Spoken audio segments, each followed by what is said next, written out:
Que le Dieu des cieux nous bénisse abondamment. Merci d'être encore là ce soir. Pour que nous puissions ensemble finir cette première semaine. Je le disais hier, vocation des rassemblements exceptionnels par lesquels Dieu donne les orientations, mais aussi l'impactation et l'édification. Et il y a de l'équilibre dans ce qu'on est en train de faire. De par la composition de ceux qui sont sélectionnés pour sonner la trompette. Moi je crois du fond de mon cœur qu'à cette édition 2025, Dieu va encore impacter, Dieu va encore orienter, et Dieu va continuer d'édifier. Merci encore au pasteur Michel qui m'a fait le privilège et la surprise de m'aligner. J'étais censé être en Allemagne. Il y a eu un ajournement que je n'avais pas tout de suite expliqué. Je ne sais pas pourquoi j'ai décalé pour le mois de juin. Alors Dieu savait que c'était pour que je passe par ici. Et je crois fermement du fond de mon cœur que pour chaque semaine et pour chaque jour, il y aura une dose particulière. Et si ton cœur est ouvert, si ton esprit est disposé, avant la fin de ces assises, le Seigneur te fera une surprise agréable. Les épreuves qui engendrent les héros. Une pensée d'interpellation. Une pensée de réconfort. Avec plusieurs témoins qui peuvent être appelés à la barre. Afin de prouver la justesse de ces propos. Je l'avais dit hier.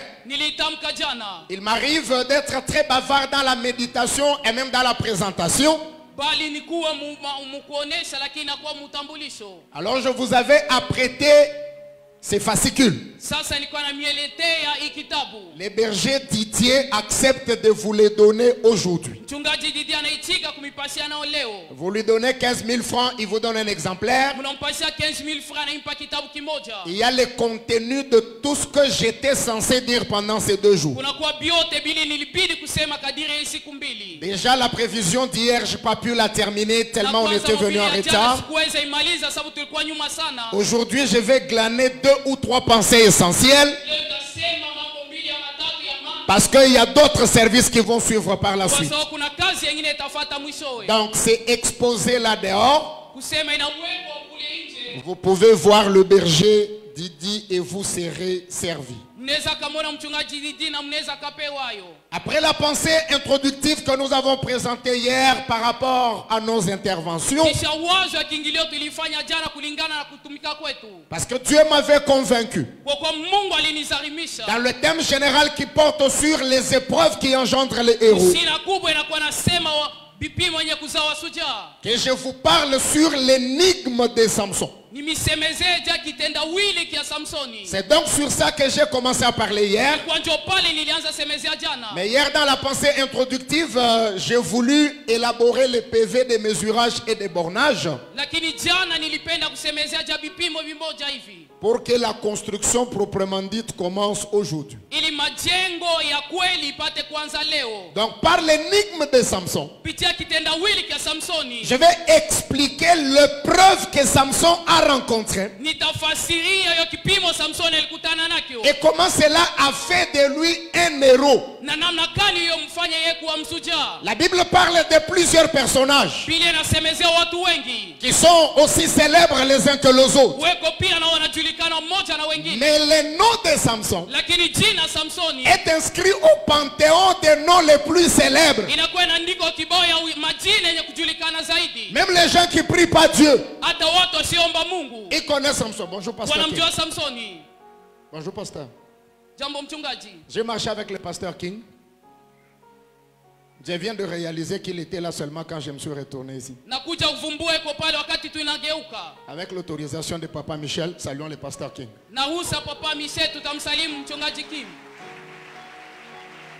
Merci. Jean-Baptiste aussi a fait ça au Jourdain. Tu es là? Jean-Baptiste aussi a fait ça au Jourdain. Il était en train de parler, de prêcher. Et puis il a vu le prophète Jésus qui est arrivé. Il a pris le temps de présenter le prophète Jésus. Donc je suis dans les Écritures, Michiatok. Alors je disais que même les gens qui ne prient pas Dieu, ils connaissent le nom de Samson. Il y a même ce nom-là qui est porté par des gens qui n'ont rien à voir avec Dieu. À cause de ce qu'il a fait. Et quand vous regardez le parcours de Samson, vous allez réaliser que même s'il a fait beaucoup de combats avec les humains, ce qui le rend exceptionnel, c'est sa bataille avec un lion. Il peut être facile de te battre contre un homme comme toi. Mais tout humain normal, lorsque les lions sortent, il doit prendre la fuite. Mais dans le cas de Samson, les lions étaient sortis. Samson n'a pas fui. Il l'a affronté. Il l'a déchiré. Après cet exploit-là, il est devenu un héros. Si tu fuis les épreuves, tu refuses de devenir héros. Parce qu'après chaque épreuve, il y a une nouvelle gloire qui doit venir. Qui a dit Amen, que Dieu le bénisse. Samson n'était pas le seul à avoir affronté les lions. Il y en a un autre connu et célèbre aussi. C'est le frère David. Regardez David. Avant d'affronter Goliath, il a d'abord affronté les animaux. Pourquoi ton voisin fait semblant? Alors ça c'est pour toi, c'est pas pour ton voisin.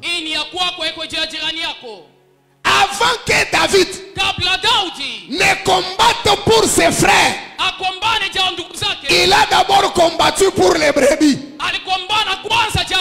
Il a combattu pour les animaux, contre les animaux.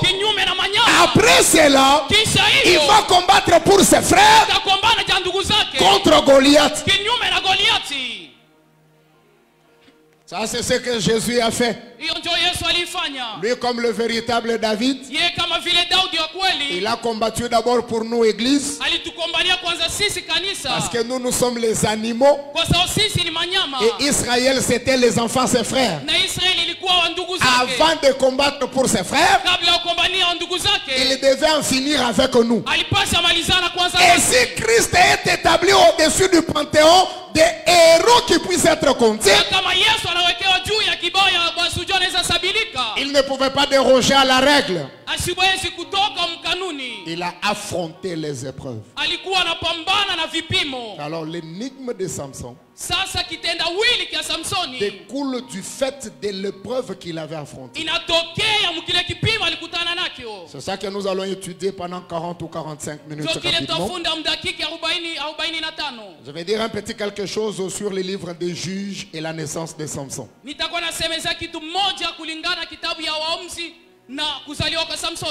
En effet, les livres des juges couvrent une période d'environ 400 ans. Kwa hiyo kipindi kia kitabu ya Waamuzi inafunika miaka 14. Gloire au Seigneur. Amen. J'étais en train de dire en français que la période des juges couvre une période de près de 400 ans qui partent depuis la mort de Josué jusqu'à l'installation de la monarchie, c'est-à-dire l'établissement du premier roi sur Israël. La Bible dit que pendant ce temps-là, il n'y avait pas de roi en Israël. Chacun faisait ce qu'il voulait. Israël n'était pas politiquement organisé.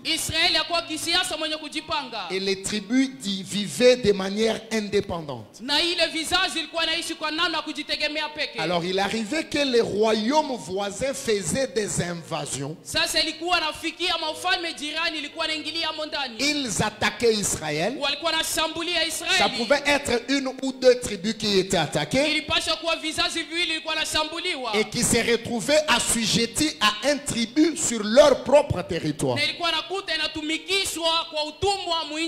Alors Dieu suscitait un sauveur circonstanciel local qui attaquait l'agresseur et qui les repoussait. Le peuple était délivré et celui-là devenait chef du peuple tout le temps de sa vie. Et donc quand vous lisez l'histoire des juges,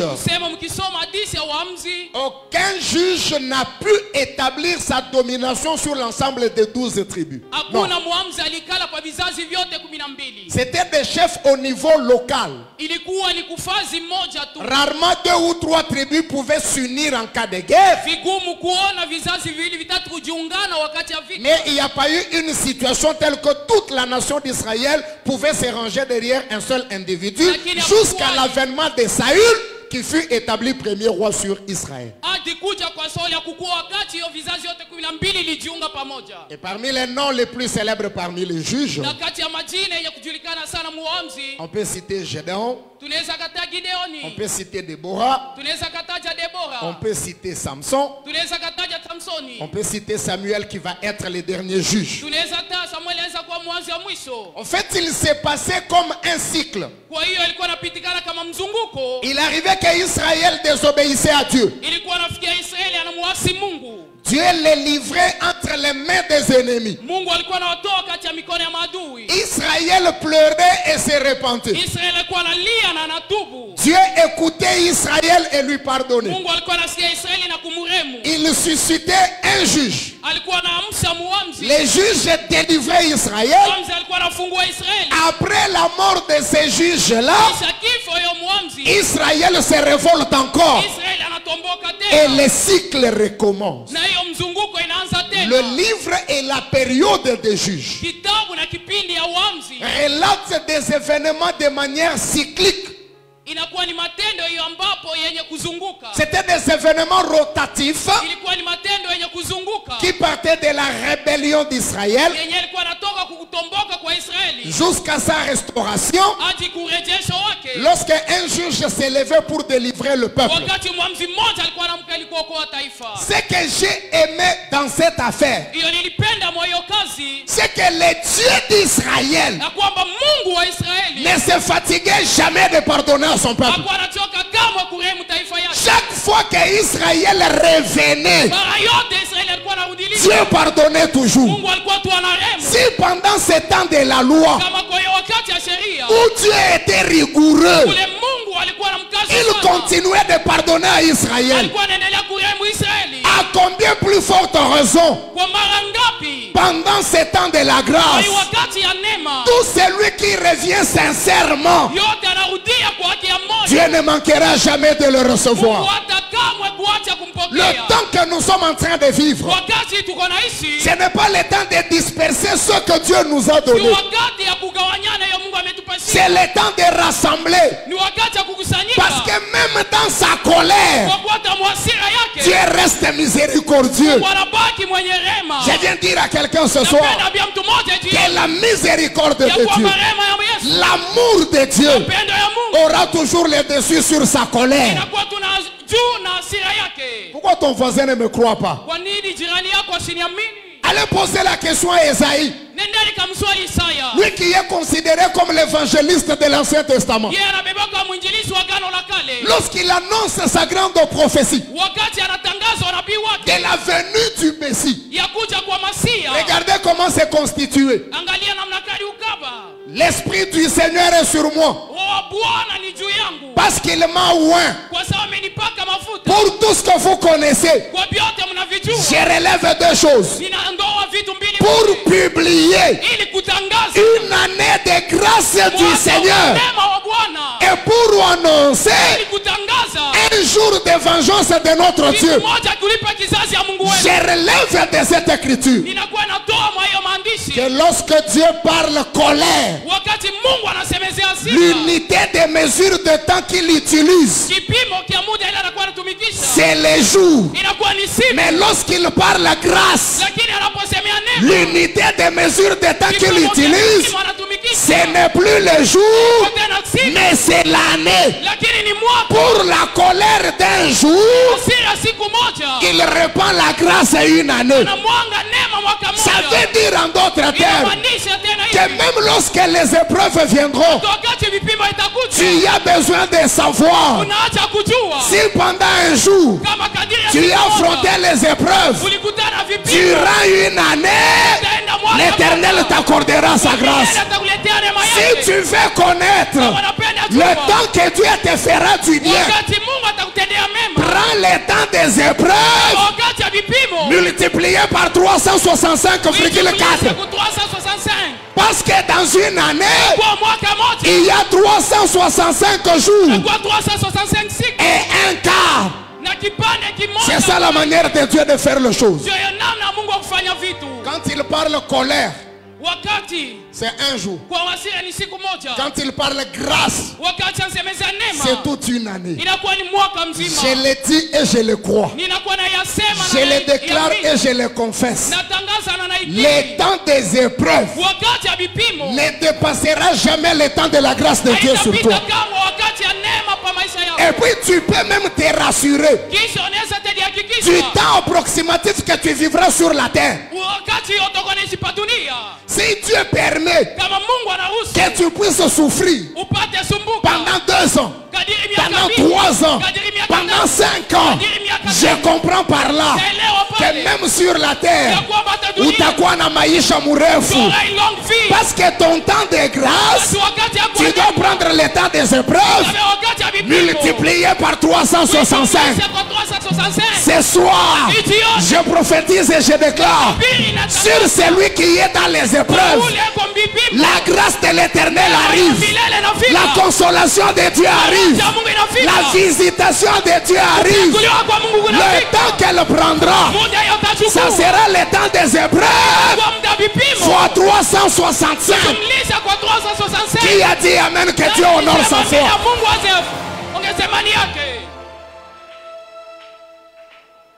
Il ne se lasse pas de pardonner. Il reprend toujours. Il revient toujours. Il agrée toujours. Il accepte toujours. La naissance de Samson arrive par la naissance, l'annonce de l'ange à un couple qui était stérile et qui n'avait pas d'enfant. Donc l'homme s'appelait Manoah. L'ange va apparaître à la femme. Il annonce la bonne nouvelle. Quand la femme rapporte à l'homme, l'homme a contesté et il a cherché des preuves. Très chers compagnons d'œuvre, distingués ministres de Dieu prophète, Ne maudissez pas quelqu'un parce qu'il a douté de votre prophétie. C'est des choses qui ont commencé il y a longtemps. Même Manoah avait aussi douté. Laisse les dieux qui t'ont envoyé déclarer te justifier. La justification de Dieu, c'est quand tu auras accomplissement de ce que tu as annoncé. Je voulais passer vite, mais je vois Sarah qui dit Amen en train de cacher la figure. Je dis Sarah, c'est quoi? Elle me dit j'ai honte. Je dis tu as honte pourquoi? Elle dit parce que ce que tu racontes là, moi j'ai fait ça. Et puis je vais vous surprendre. La prophétie que Sarah conteste, Dieu n'a pas envoyé quelqu'un. C'est lui-même Papa Dieu. Il se concentre, il descend. Abraham les retient. Il lui donne à manger, il lui donne à boire, il suce la crème, il sent bonne année. Pendant qu'il met le cure-dent, où est Sarah ta femme? Elle est là sous la tente. Appelez-la. Dieu dit à Sarah, à cette même époque, l'an prochain, je reviendrai et tu auras un fils. Sarah a refusé.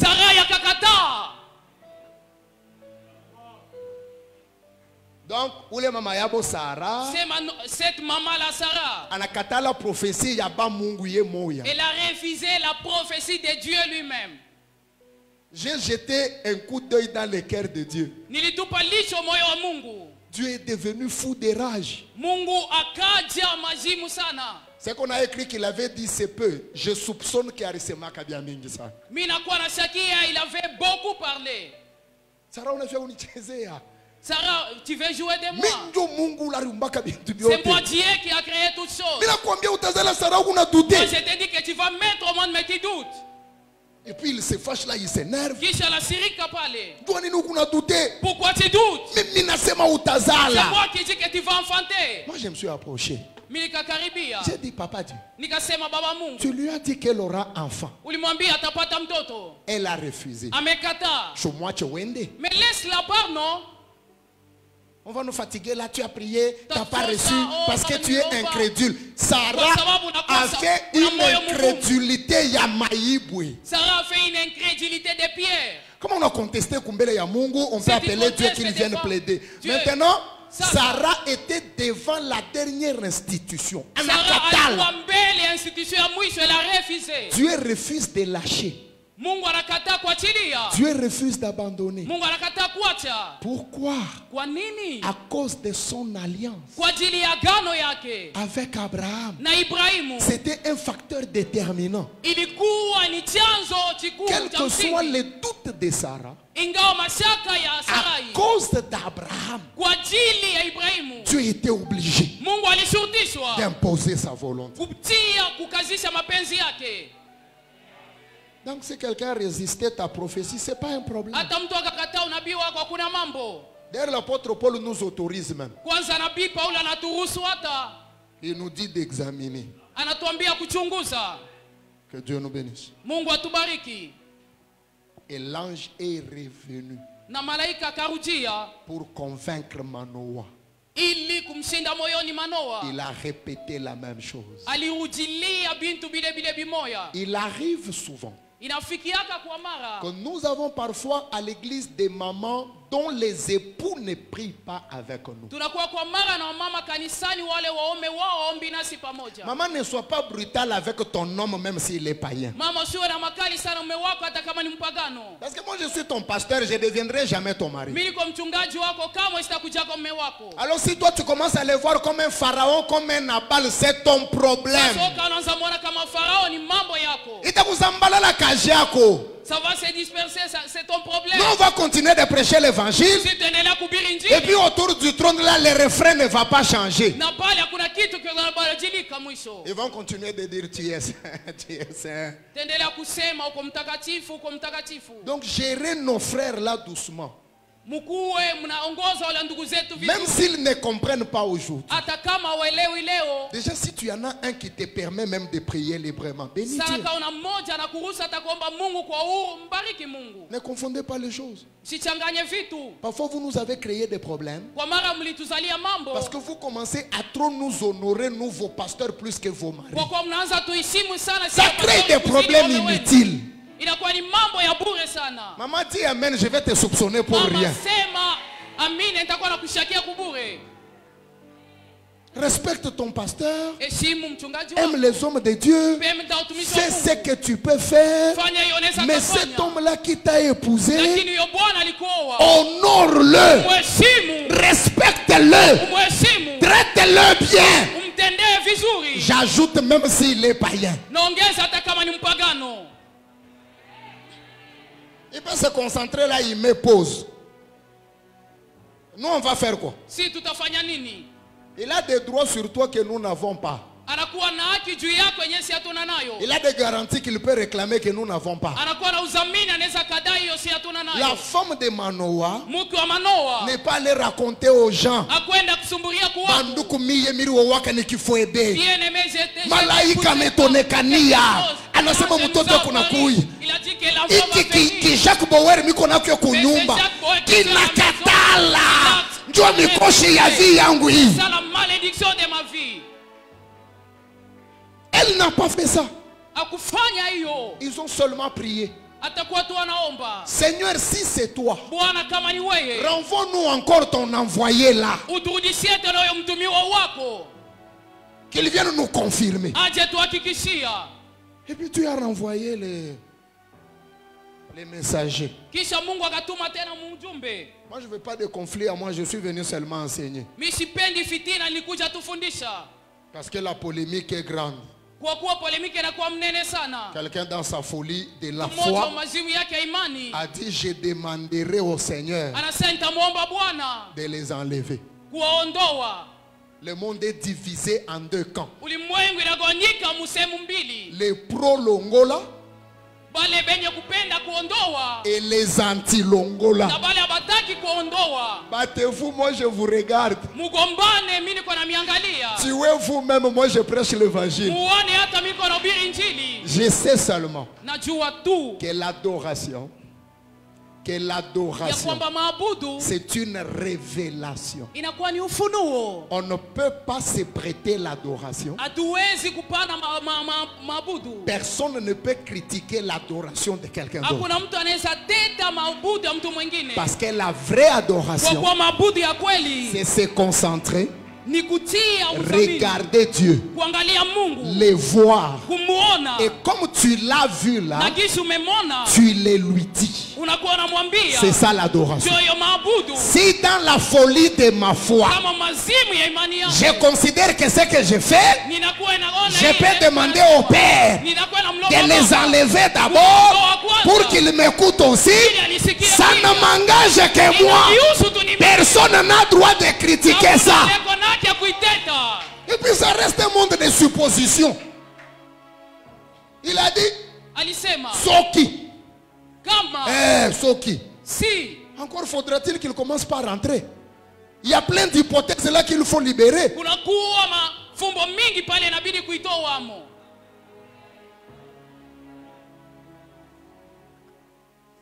Une femme qui aimait Dieu, qui priait sincèrement, elle a reçu une promotion au travail. Une collègue jalouse organise une réception, soi-disant pour saluer la promotion de sa consoeur. Ils arrivent à la réception. La table était dressée. On a commencé à servir. La sœur reçoit son assiette. Quelqu'un a fait une prière. Juste au moment où on voulait manger. Un cancrelat sorti de nulle part atterrit sur l'assiette de la sœur. La sœur sursaute. Cancrelat dans un plat, on ne peut plus manger. On propose de changer de plat. Elle dit, ça c'est mauvais signe, je suis dégoûté, j'ai déjà bu, c'est bon, les autres peuvent manger. Quelqu'un qui servait récupère ça. Il va jeter à quelques mètres. Un chien qui accourt et qui mange, il convulse et meurt sur place. Les gens crient et mettent les mains sur la tête. Ceux qui avaient de bouche en bouche, de bouchée en bouche les recrachent. Ceux qui n'avaient pas encore mangé repoussent les assiettes. La sœur arrive à l'église. Pendant les temps de l'adoration, elle commence à adorer son Dieu. Seigneur, je t'adore. Toi, tu es le cancrelat qui m'a sauvé du poison. Vous avez le droit de critiquer ça? Vous allez lui demander c'est écrit où? Si toi tu connais Dieu, lion de la tribu de Juda, mais la sœur là, le Dieu qui l'a sauvé, ce n'était pas l'agneau, ce n'était pas le lion. Pour elle, ces cancrelats là, c'était Dieu qui était venu la sauver. Personne ne doit critiquer l'adoration de personne. Laissez Kayombo tranquille. Benjamin chante encore. Balongwa.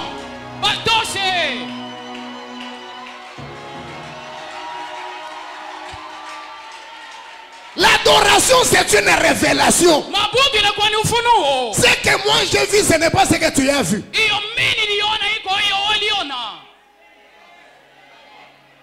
Nous avons connu l'évangéliste Kabundu Walesa dans ses débuts. À l'église, si on prêche très fort, il avait un associé qui est mort quand Walesa paie à son âme. Quand on prêche beaucoup, la folie le saisit lui. Il va tenir les frères Kankula. Il dit Kankula, tu l'as la hanche. Tu l'as la hanche. Donc ici là, vous n'avez pas corrigé l'affaire de me donner des interprètes qui ne parlent pas en langue.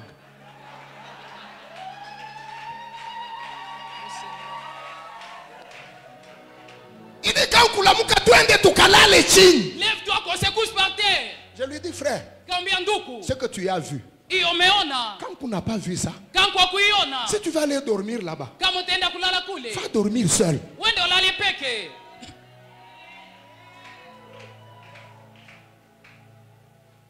Le mariage de Samson et les lions de Timna. J'ai entendu quelqu'un dire là-bas, ça fait 25 minutes, on n'a pas encore lu la Bible.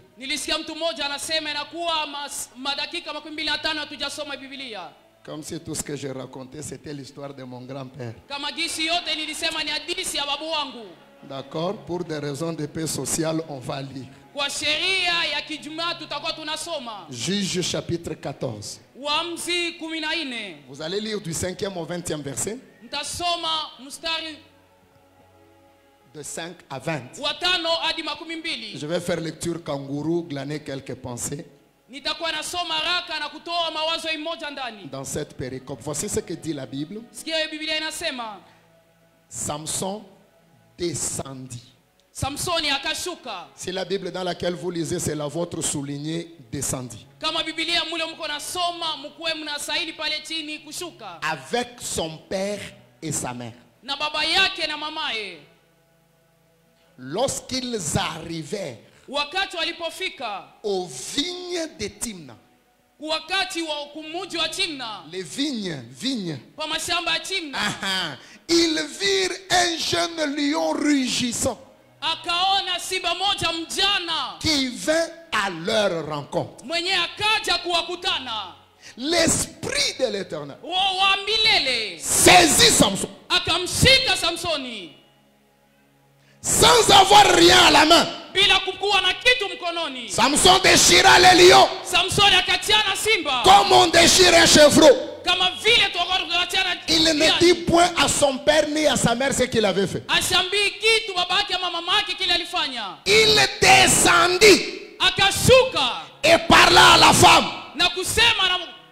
Et elle lui plut. Parla à la femme. Et elle lui plut. Quelque temps après, il s'est rendu de nouveau à Timna pour la prendre. Et il s'est détourné pour voir le cadavre du lion. Et voici, il y avait un essaim d'abeilles et du miel dans les corps du lion. Il le prit entre ses mains. Il en mangea pendant la route. Lorsqu'il fut arrivé près de son père et de sa mère, il leur en donna et ils en mangèrent. Mais il ne leur dit pas qu'il l'avait pris dans les corps du lion. Je prends le verset 14.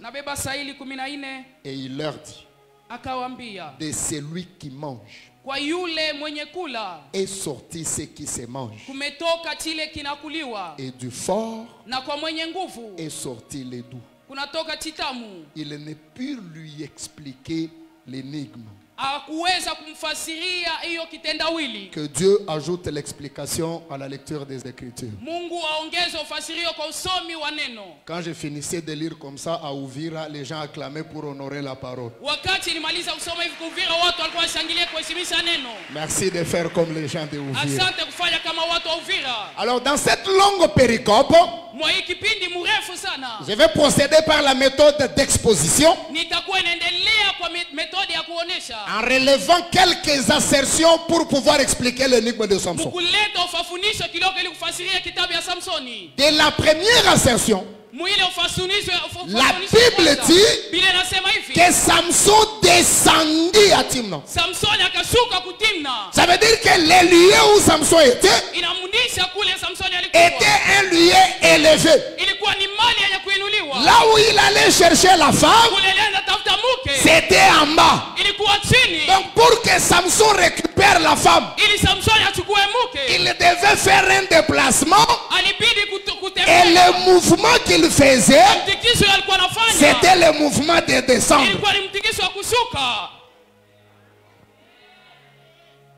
Quelqu'un a vu quelque chose? Tu te rappelles que c'est le même mouvement que le bon samaritain a fait. Tu te rappelles, non? Lorsqu'il devait aider cet homme-là qui était tabassé, meurtri, on l'a laissé à demi-mort. La Bible dit, le bon samaritain l'a regardé, il était ému de compassion. Mais tant qu'il était sur sa monture, il ne pouvait pas l'aider. Pour qu'il puisse l'aider, il devait descendre de sa monture.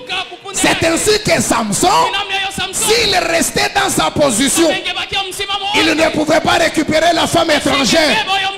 Pour récupérer la femme des Philistins, Samson devait descendre. La descente de Samson, c'est un mouvement prophétique.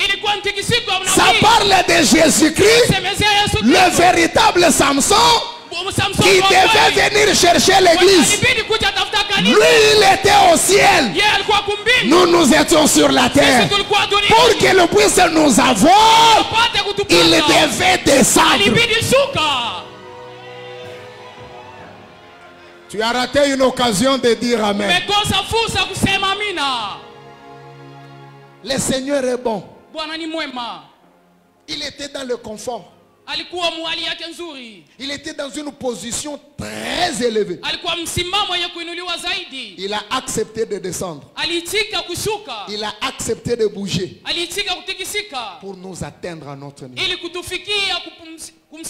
Samson descendit à Timna. Ça, c'est le Seigneur Jésus-Christ qui quitte le ciel et qui descend sur la terre pour venir nous chercher. Les noms de Samson signifient soleil. Ah, donc quand Samson descend, ça veut dire que le soleil descend. Parce que le soleil fait deux mouvements essentiels. Le premier mouvement, le soleil s'élève ou le soleil monte. Le deuxième mouvement, le soleil se couche ou le soleil descend. Or ici, Samson qui est le soleil, il descend. Les deux mouvements du soleil déterminent deux temps prophétiques. Quand le soleil s'élève, quand le soleil monte, c'est le matin. Lorsque le soleil descend, c'est le soir.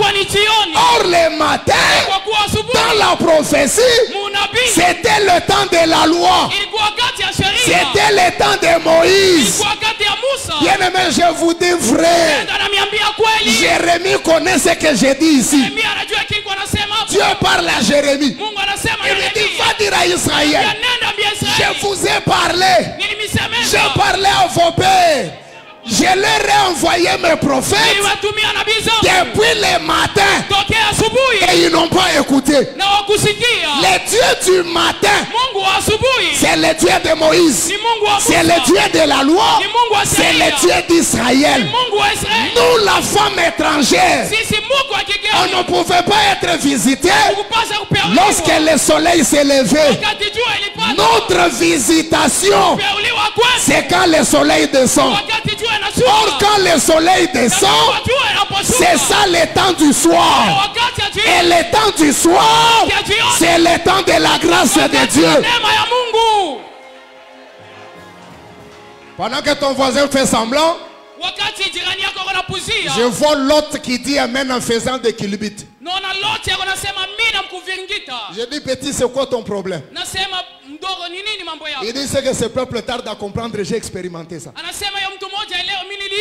Dans Genèse 19, la Bible dit, vous lirez verset 1 jusqu'à 19. Les deux anges envoyés pour délivrer Lot arrivèrent à Sodome sur le soir. Et quand Lot reçoit les anges le soir, Lot déclare que j'ai trouvé grâce devant l'Éternel.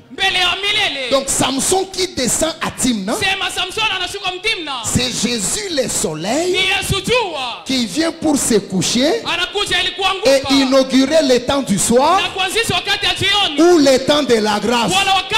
L'apôtre Jean, comprenant ces choses, écrit dans l'évangile qui porte son nom, chapitre 1er verset 17, la loi a été donnée par Moïse, mais la grâce et la vérité sont venues par Jésus-Christ. Quand le soleil s'élève, il est fort. Quand le soleil s'élève, il est puissant. Quand le soleil s'élève, personne ne peut l'affronter. Mais quand il arrive le soir et il commence à se coucher, il devient faible. On peut le regarder. Bien-aimé dans le Seigneur, le Dieu du soir, c'est Dieu de grâce. Le matin, personne ne pouvait le regarder. Mais ce soir, nous pouvons le regarder.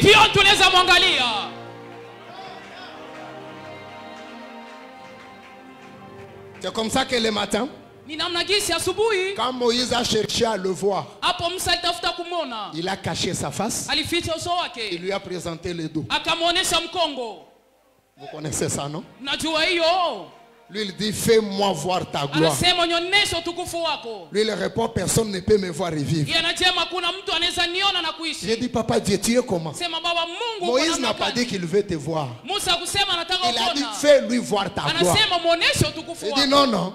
Si quelqu'un cherche à voir ma gloire, ça veut dire qu'il cherche à me voir. Parce que moi-même, je suis la gloire. Moïse ne l'a pas vu. Il l'a mis dans un rocher Il a couvert de sa main. Il est passé devant le rocher. Il a proclamé le nom de l'Éternel.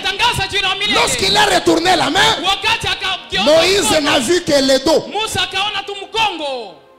Mais nous aujourd'hui, nous voyons Dieu face à face à travers le Seigneur Jésus. Donc la descente de Samson à Timna, c'est un mouvement prophétique qui parle de la venue de Jésus. Il a quitté le ciel, il est venu sur la terre pour pouvoir récupérer la femme étrangère. Parce que la femme que Samson va aimer à Timna n'est pas israélite. Comme toi et moi ce soir, nous sommes devenus la femme de Jésus. Dans la chair, nous ne sommes pas israélites. Mais Samson a quitté sa position pour venir nous chercher. J'ai une petite parenthèse pour toi. Tu as raison d'être fier. Tu peux te vanter de quelque chose. Un Dieu s'est déplacé pour toi. Il est venu te chercher. Il ne va pas te laisser moisir dans les épreuves. Parce que tu peux lui rappeler ce soir. Papa, ce n'est pas moi qui t'avais cherché. De là où tu étais, c'est toi qui m'as convoité. Tu m'as regardé, tu m'as aimé. Dans ton peuple d'Israël là, il y avait des femmes. Elles n'ont pas bougé ton cœur. Mais moi, la femme étrangère, j'ai bougé ton cœur. Tu t'es déplacé. Tu es venu me chercher. Tu ne me laisseras pas mourir comme ça. Ce soir, je prophétise et je déclare: Jésus-Christ de Nazareth, l'époux qui t'a cherché, ne te laissera pas mourir dans les épreuves. Ce n'est pas toi qui l'as cherché, c'est lui qui était venu vers toi. Il est mari responsable. Il va assumer ses responsabilités. Bien-aimé, uko wa Kabaila, uko wa Mafa, uko wa Faïda. Si les hommes t'ont négligé, Dieu s'est déplacé pour toi. Il s'est déplacé pour toi. Troisième assertion. La Bible dit que dans ces mouvements-là, Samson est accompagné par les parents. Donc pour son mariage, son père et sa mère devaient être d'accord. Il devait valider le mariage de Samson. Je vous épargne beaucoup de géométrie des Écritures. Mais je vais expliquer deux choses. La première des choses, quand on parle du père de Samson, on voit l'instruction. Parce que Dieu dit dans les livres des prophètes: ne néglige pas l'instruction de ton père. Et ne méprise pas l'enseignement de ta mère. Donc le père c'est l'instruction, la mère c'est l'enseignement. Et quand l'apôtre Paul écrit, il dit noir sur blanc dans Romains 15:4, l'instruction c'est l'écriture. Si le père qui est instruction c'est l'écriture, la mère qui est l'enseignement c'est la révélation qui est cachée dans l'écriture.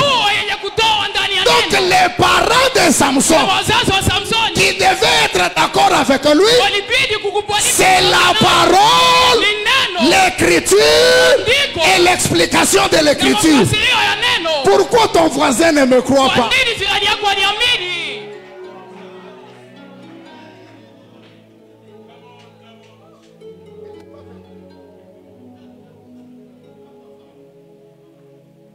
Un couple peut venir rapidement, s'il vous plaît. J'ai besoin d'un couple rapidement, non?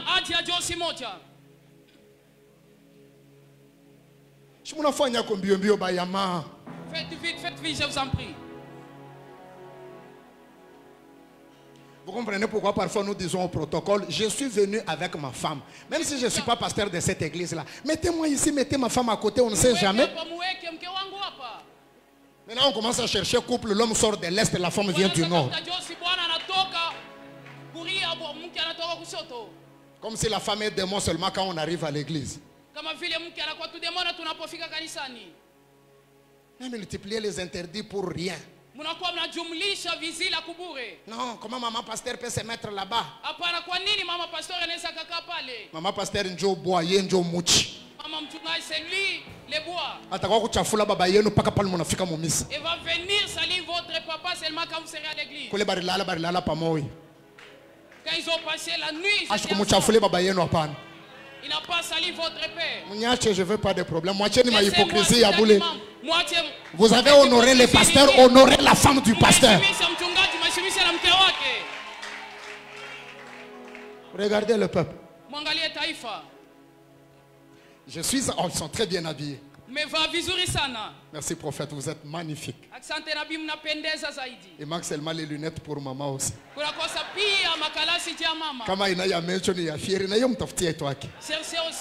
Il a laissé. Gloire au Seigneur. Rentrez à l'enseignement.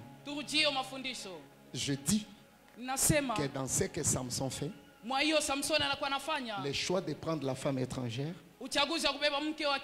il avait l'approbation de son père et de sa mère. J'explique et je démontre que le père c'est l'instruction, la mère c'est l'enseignement. Et le frère Paul dit, l'apôtre Paul dit que l'instruction c'est ce qui est écrit. L'écriture, instruction. C'est ça l'instruction. Instruction. L'instruction. C'est ça les pères. Rentrons au commencement. L'homme du commencement, c'est Adam. Maintenant, Adam ici, instruction. Celui-ci, c'est ça l'instruction. Écriture. C'est lui l'écriture. C'est ça, Ouyuda Eve. Maintenant, la sœur Eve. Avant, avant qu'elle ne sorte pour être Eve, elle était ici collée. Ah, papa.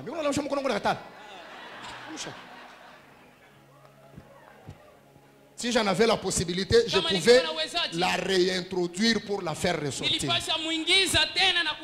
Donc, comprenez mon émotion, elle était là. Il a fallu qu'on ouvre Adam, l'écriture, pour qu'on sorte Ève. Parce que Adam est l'écriture. Quand on ouvre l'écriture, ce qui sort, c'est l'explication, c'est la révélation. De la même manière que la mère était dans le père, c'est de cette façon-là que l'explication est d'abord cachée dans l'écriture.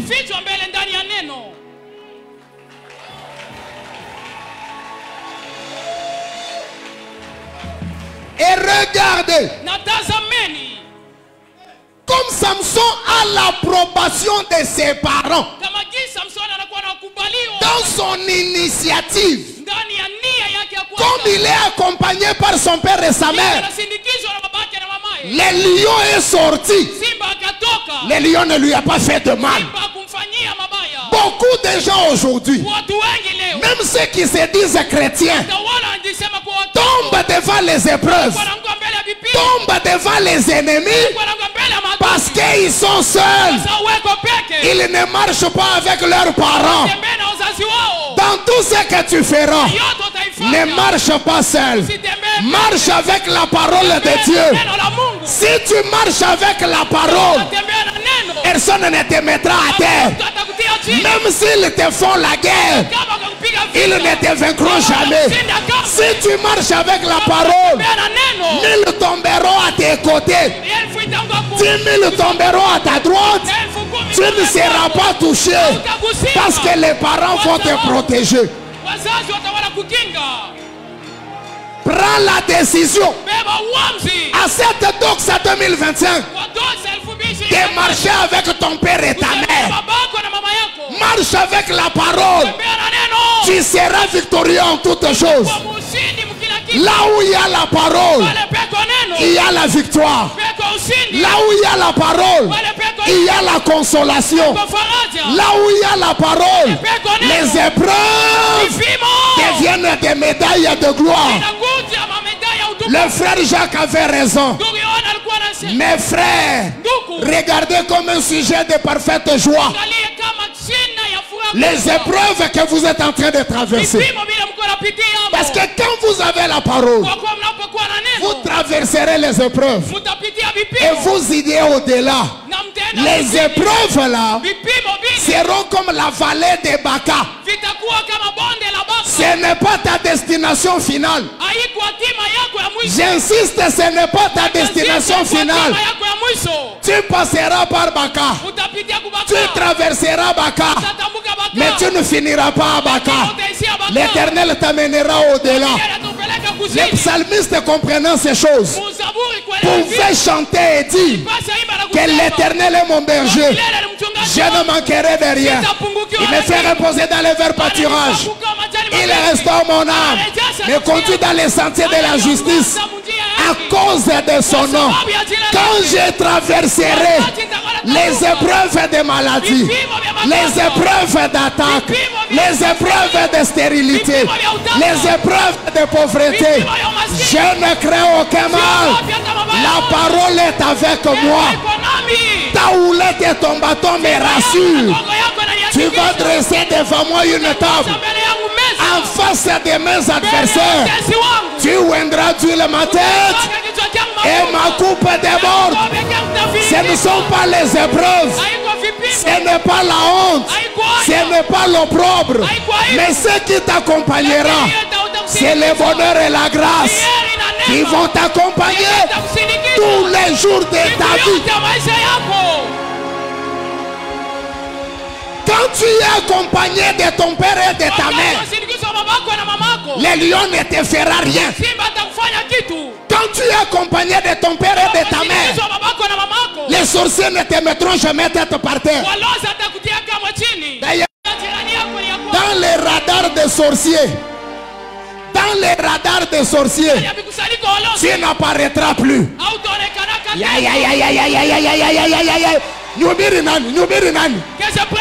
J'ai dit dans les radars des sorciers, tu n'apparaîtras plus. D'ailleurs ce soir, je m'improvise l'ange de destruction. Tous les miroirs dans les maisons de féticheurs, là où on va citer son nom, il passe que Mouchina la Yesu. Ma télévision yote ya Mouchanda, il batata ya mtoto wako, il batata ya bwanako, il batata ya kaji yako, il passe que Mouchina la Yesu. Ils vont te chercher, ils ne vont pas te trouver. Quand tu marches avec ton père et tu marches avec ta mère, personne ne fera tomber ta tête. Lorsque je te regarde, le Seigneur t'accorde la victoire. Les épreuves ne te feront pas tomber. Les épreuves ne t'arrêteront pas.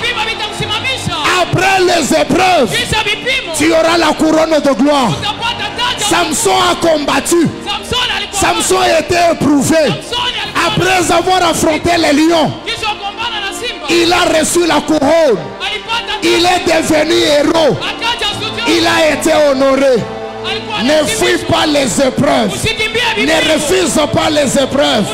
Dans cette doxa 2025, Dieu m'envoie pour te dire, même si on te fait la guerre, on ne te vaincra pas.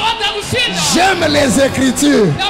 1000 tomberont à tes côtés, 10 000 à ta droite. Or quand les femmes ont chanté, les femmes ont dit, pour David,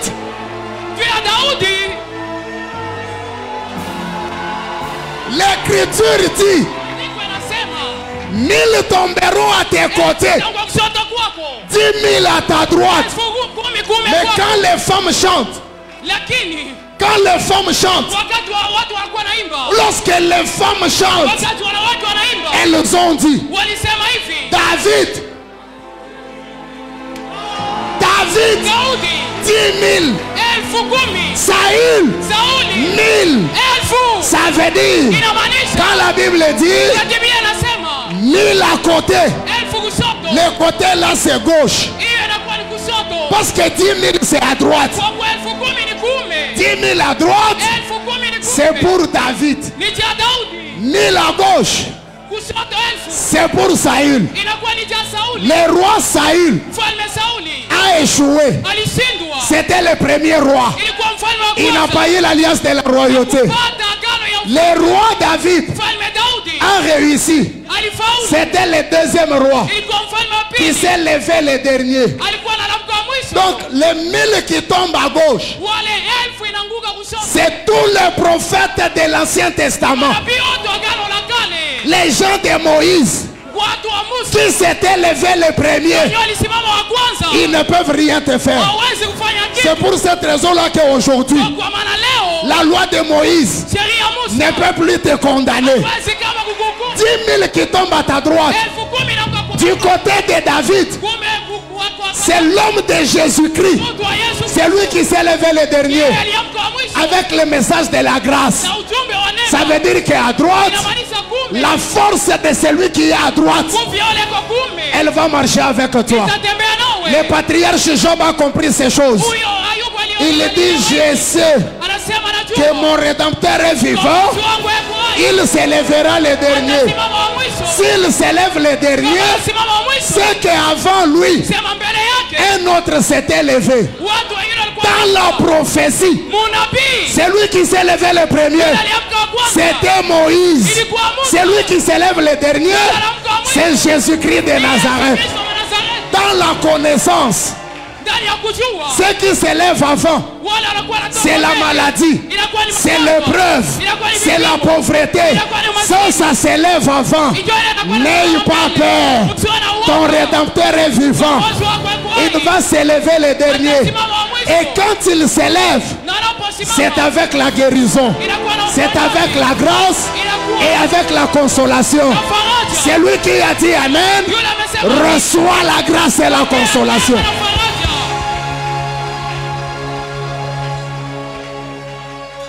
Je vais terminer. Dans la loi, normalement, il était interdit à un Israélite d'épouser une femme étrangère. Mais dans la même loi, il y avait une exception. L'exception, vous allez trouver ça en Deutéronome, le chapitre 21. Le Dieu de la Bible, c'est le Dieu des exceptions. Les avocats qui sont dans cette salle et tous les juristes en général, ils savent que la beauté du droit, ce sont les exceptions. D'ailleurs, quand on gagne le procès, généralement, c'est avec les exceptions dans la forme. On n'a même pas besoin d'aller dans le fond. La loi interdisait à un Israélite d'épouser une femme étrangère. Mais dans la même loi, il y avait une exception. Avant d'aller plus loin, je vais dire à quelqu'un ce soir, même s'il y a de lois, n'aie pas peur. Certaines lois ne vont même pas tomber. Elles vont toujours être là. Mais toi, tu seras une exception dans cette loi. Bayama, pourquoi tu ne m'écoutes pas? Lorsqu'il y aura une loi dans la famille, que les filles ne se marieront pas, on peut laisser cette loi en place. On va te laisser dans la même famille. Mais toi, tu seras une exception. Lorsqu'il y aura une loi, que personne ne traversera 50 ans, on peut laisser la loi en place. On te laisse dans la même famille. Mais tu seras l'exception de cette loi. C'est lui qui a dit Amen. Que l'Éternel lui fasse une exception. Cette Doxa 2025 amène un mariage glorieux. Ça amène un contrat glorieux. Qui a dit Amen, que Dieu honore sa foi? Dans l'exception, Dieu avait dit, si vous partez à la guerre, Et vous avez la victoire contre l'ennemi. Les gens que vous ferez captifs, parmi les captifs de la guerre, si vous remarquez une femme belle de figure, vous voulez en faire votre femme, voici les règles de l'exception. Vous allez l'approcher. Elle va couper les cheveux. Elle va couper les ongles. Elle va pleurer ses premiers parents pendant 30 jours. Et puis elle va se laver. Elle va changer de vêtements. Après cela, elle deviendra ta femme. Une femme étrangère, mais par exception, la loi autorisée. Toi et moi, l'église, nous sommes la femme étrangère. C'est par la guerre que Jésus nous a récupérés. C'est par les combats que Jésus nous a récupérés. Où s'est passé les combats? Les combats s'est passé à Golgotha. Les grands guerriers, Jésus-Christ de Nazareth, il a dépouillé les dominations. Il a dépouillé les autorités. Il les a triomphés d'elles. Et les a livrés publiquement spectacle. Il t'a récupéré comme la captive de la guerre. Il t'a lavé par l'eau de la parole. Il t'a changé de vêtements pour te revêtir des œuvres justes des saints. Tu es devenu sa femme. L'église est devenue femme de Jésus par l'exception. Ce soir, je viens te dire que tu te marieras par l'exception. Tu bâtiras par l'exception.